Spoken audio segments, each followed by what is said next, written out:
The news on Times Television, TTV, and this evening you're with me, Ronald Mpaso. First, the headlines. President Lazarus Chakwera says Malawi needs 300 billion kwacha to recover from the adverse effects of climate change. The Anti-Corruption Bureau has arrested former Minister of Irrigation and Water Development Charles Mchacha. And the Parliamentary Committee on Agriculture says the absence of a Fertilizer Act is enabling suppliers to charge exorbitant prices. We have these and other stories. Stay with us.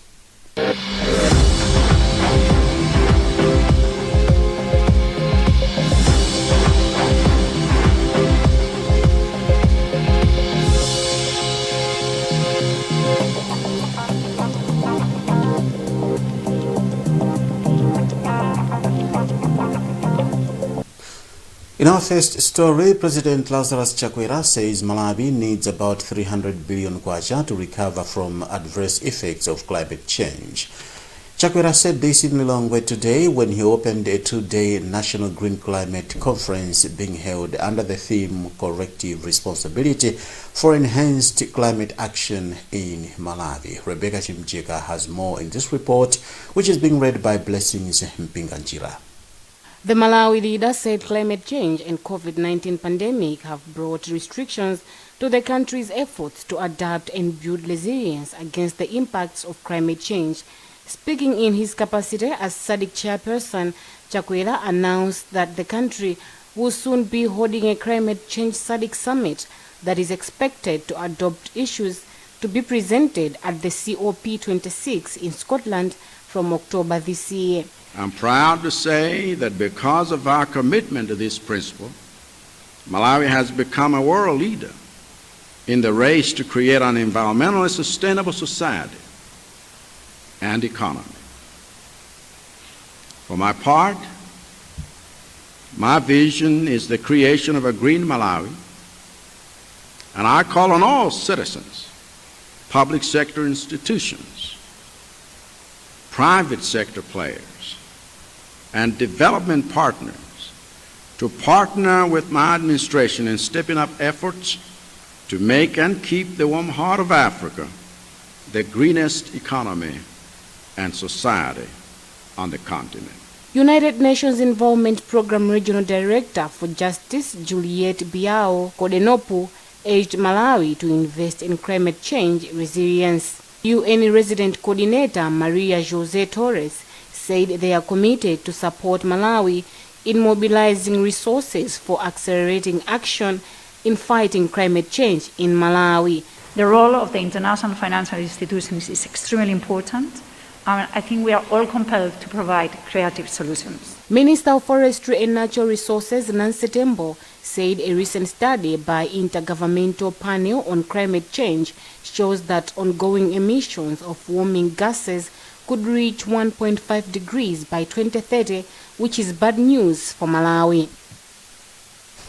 The Anti-Corruption Bureau has arrested former Minister of Irrigation and Water Development Charles Mchacha for allegedly abusing his powers while he was in office. A statement signed by the Bureau's principal public relations officer, Egrita Ndala, says on August 24 last year, the institution received a complaint that the Lilongwe Water Board paid for Mchacha's honeymoon. The statement further alleges that Mchacha, who is also Democratic Progressive Party regional governor for the South, used government funds for personal gain. The Anti-Corruption Bureau has also arrested Dr. Henry Njoloma, who was Principal Secretary for Irrigation and Water Development, and Moses Mwenye, who was Acting Chief Executive Officer of Lilongwe Water Board, and the two are also expected to be charged with abuse of office. The Parliamentary Committee on Agriculture has called on the government to speed up the process of bringing the fertilizer bill to regulate the fertilizer industry in the country. Chairperson of the committee, Samir Suleiman, made the call when the committee inspected the smallholder farmers fertilizer revolving fund of Malawi warehouse in Blantyre. Suleiman said the absence of the Fertilizer Act is enabling fertilizer suppliers to connive and charge exorbitant prices for the commodity. Jameson Chauluka has a report. The talk in homes and streets of the country is the price of fertilizer, fetching roughly 40,000 kwacha per 50 kg bag. Although President Lazarus Chakwera announced that 1 million people who were initially removed from last year's list be brought back, those who will not benefit run the risk of buying fertilizer at exorbitant prices. As this year's Affordable Input and Subsidy Program season approaches, Parliamentary Committee on Agriculture visited smallholder Farmers Fertilizer Revolving Fund of Malawi warehouse in Blantyre to appreciate how the company is preparing to take part in the program. Suleiman said Fertilizer Act would help farmers buy the commodity at affordable prices. We have been talking about this bill for some time.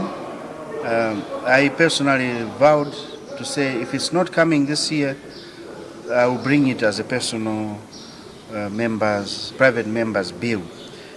All this is to put pressure so that the bill that has been sitting, gathering dust, should be fast-tracked to come to Parliament so that it is passed into a law. This bill will help to regulate the fertilizer prices and supply, as it is done in fuel and in other regulated crops like maize. Board chairperson of SFFRFM, Marjorie Maluwapiri, said the company is ready to participate in this year's season. She says from their preliminary calculations, a bag of fertilizer should not exceed 30,000. We are very, very ready because we have 74,000 tons already in stock. You will find this fertilizer at our warehouses here in Chirimba, Lilongwe, Kanengo, and then in the north you will find that at our Ruinga depot. So we already have in stock at least where we can start from. We have an advantage that we have got our own warehouses, but over and above that, we have, I would call our brother ADMAC. They also have warehouses. So if we are going to order a lot of fertilizer, we can also use warehouses at ADMAC. SFFRFM intends to have a fertilizer manufacturing plant in the country by 2023, with an aim of helping reduce the price of fertilizer in the country. Airtel Malawi and TNM have called for support from security agencies to eradicate fraudulent transactions in the telecommunications sector. Officials from the two companies told the Parliamentary Committee on Media, Information and Communications today that the existence and usage of cell phones in prisons could be an epitome of the fraudulent activities. Wezi Gausi has a report. Airtel Money Country Director Polika Pundekana says for the country to eradicate the vice, there is need for joint efforts. He says despite putting measures to curb the situation by, among others, SIM registration and sending warning messages to customers, the problem keeps reoccurring. The invitation from the committee, I think, is something that is so welcome to us, that they are taking they're seeing this, they're going to work with us, they've committed in supporting us in terms of driving this and driving the education around the customers to actually understand what are these social engineering messages that people are being sent. TNM Chief Executive Officer Arnold Mbwana assured the committee that his company has put in place systems that will help to notice and arrest the acts. Brought in additional levels of awareness where we are communicating with our customers through different channels and platforms to ensure that they are aware of the existence of these frauds and the actions they need to do to protect their resources. The committee's chairperson Joyce Chitsuro has assured the companies of our committee's support. And as a committee, we felt that it is important to meet the service providers, that's Airtel and TNM, so that at least we see what they are doing to make sure that this issue is brought to an end. Recently, the Chief Resident Magistrate Court in Zomba sentenced a prison warder to 2 years imprisonment with hard labor for aiding the supply of SIM cards into Zomba Central Prison. The government has extended contracts for 3,270 auxiliary teachers for an unspecified period.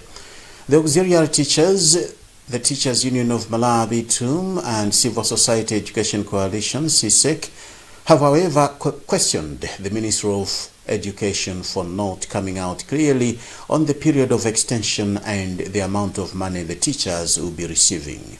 Matthews Kasanda has the details. The Teachers Union of Malawi, TUM, has said it is not satisfied with the government's decision, bearing in mind that there are over 8,000 qualified teachers that the government is failing to employ. A statement signed by Secretary for Education Chikondano Musa only states that the teachers recruited from the initial primary teacher education EPT 13 cohort should continue teaching as they have been doing since February 2021. TUM President Will Malimba says the government is failing to recruit the teachers despite spending money to train them. Because what we are expecting as a Teachers Union of Malawi, we expect these teachers to be taken on board. The government should recruit these teachers. You know, these auxiliary teachers, there are some teachers who are in the EPT 13. They have not taken on board. They are not on contract. So those people, those teachers, they are just staying in a miserable life. So our request to government is to recruit these teachers, not to extend this contract. CSEC Executive Director Benedicto Kondowe says extending the contracts without specifying the period could affect the performance of the teachers. If government was committed and serious about the matter, they should have been clear about the duration of the extension. Otherwise, it doesn't make sense to say that it has been extended without indicating. I think employees have the right to know the period of their contract. The government recruited the auxiliary teachers in February this year to contain the spread of COVID-19. According to TUM, the country is in need of not less than 82,000 teachers. Following an uproar from various contractors who threatened to pull out from various contracts over non-payment and delayed funding, among others, the government has committed continued funding in a bid to complete all road projects which stalled. Earlier this year, the government said it owed contractors working on various projects across the country over 79 billion kwacha in arrears, which they inherited from the previous administration. Josephine Chipofia has compiled this report, read by Sam Kalimira. Deputy Minister of Transport and Public Works Nase Chaula Ndoko made the assurance after inspecting Jenda Edingeni Road, Munjiri and Chagazi bridges which are under construction in Mzimba district. Construction of Munjiri and Chagazi bridges started in 2018, but deadlines have been missed for a while.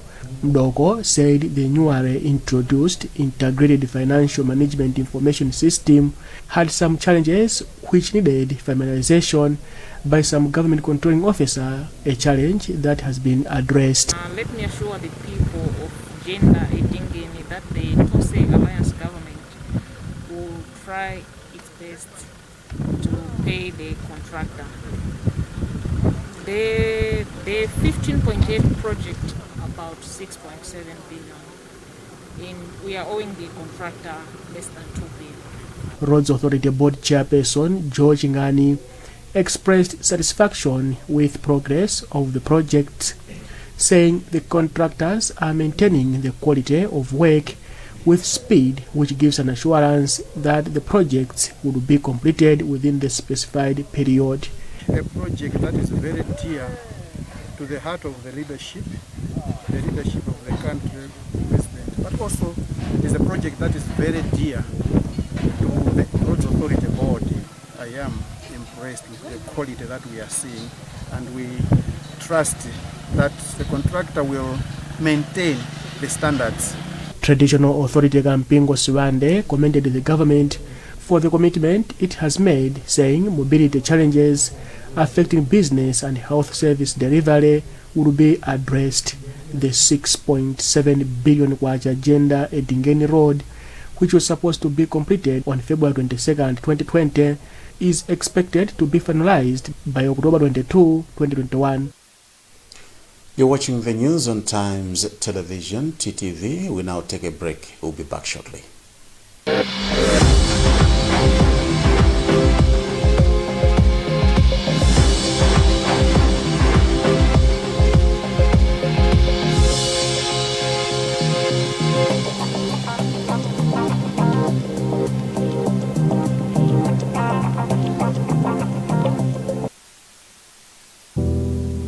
Kumanga zinthu zokhalitsa, kumanga kwaphweka. Ngati mukufuna katundu komanso zipangizo zomangira nyumba, musachedwe, bwerani ku shopu yathu ya Cash Build kulimbe. Kumeneku mukapeza zinthu zosiyanasiyana komanso zolimba pa mtengo wa zii. Kumeneku kuli ma new light ceiling boards, garage doors, aluminium ndi steel window frames mwazina. Bwerani mudzazionere nokha. Ife a Cash Build timanyamula kukasiya katundu imwe matigula kumadera ozungulira Blantyre mwaulere. Komanso timapereka upangiri pa zinthu zomwe mukufuna. Mukafuna zambiri mutipeza pa www.cashbuild.co.za kapena bwerani pa nyumba ya City Plaza tisanafike pa Yanagis. Shop yathu ili pafupi ndi Electra Sales mu Masauko Chipembere Highway kulimbe. Tiyimbireni lero. Cash Build, kugula zinthu zolimba pa mtengo wa zii. Mona Malawi anzanga, nkhondo yogonjetsa COVID-19 ndi ya wina aliyense. Tili limodzi. Ine ndinasankha kulandira katemera wa COVID-19 atangoyamba kuperekedwa. Chifukwa monga namwino, moyo wanga, umoyo wa odwala amene ndimawasamalira, abale anga, ndi dera langa, ndi zinthu zomwe ndimazika pa mtima panga kwambiri. Katemera wa COVID-19 anditeteza ine ndi ena omwe analandira katemerayo ku chiopsezo choti tingadwale mwakayakaya, kugonekedwa mchipatala, kapena kutaya moyo wathu chifukwa cha COVID-19. Kulandira katemerayo kutithandiza kuthana ndi mliri wa COVID-19 limodzi. Ziwani zambiri za katemerayo ndi kupanga chisankho cha nzeru. Sankhani katemera, tetezani tsogolo.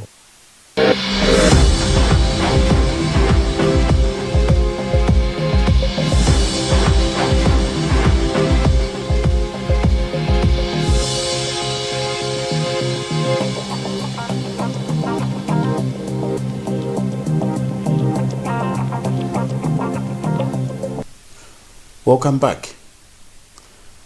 Construction of 10 houses at Songwe in Karonga district out of the 10,000 earmarked under the security housing project might not meet the deadline. Deputy Minister of Lands Abidamia has disclosed that, among other things, land disputes with communities and bad topography are said to have delayed the construction works during the early stages of the project. Patience Lunda has the details.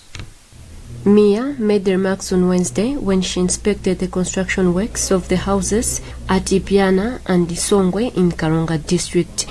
During the inspection at Ipiana, Mia was not impressed with the construction of 3 senior officers' houses out of the 15 houses that are being constructed on the site. At Songwe, where 10 houses are being erected, construction works had halted for some time because some community members told the contractor that the land they planned to build on belonged to them. In an interview, Mia said the ministry will continue with the routine inspections to ensure that the houses are completed in good time and that they are of good quality. Songwe, they might not meet the deadline because of the land issues that they were facing in the beginning of the project, but at Ipiana they should be finished by December with the first phase of the project. On his part, Clement Mukumbwa, the contractor, said the houses are supposed to be built within a time frame of 12 months, but decried the rise in the cost of building materials such as steel. There are a lot of challenges at the beginning because of the topography, because of the drawings. They were not issued on time. So we had to wait for the drawings in order for us to do full swing. But now we are okay, we're moving on. The 25 police houses in Karonga are being built with money amounting to 1.3 billion kwacha. The Malawi Investment and Trade Center says businesses need to pull up to pool their resources together and aggregate their produce if they are to benefit from the various export opportunities that have opened up outside Malawi.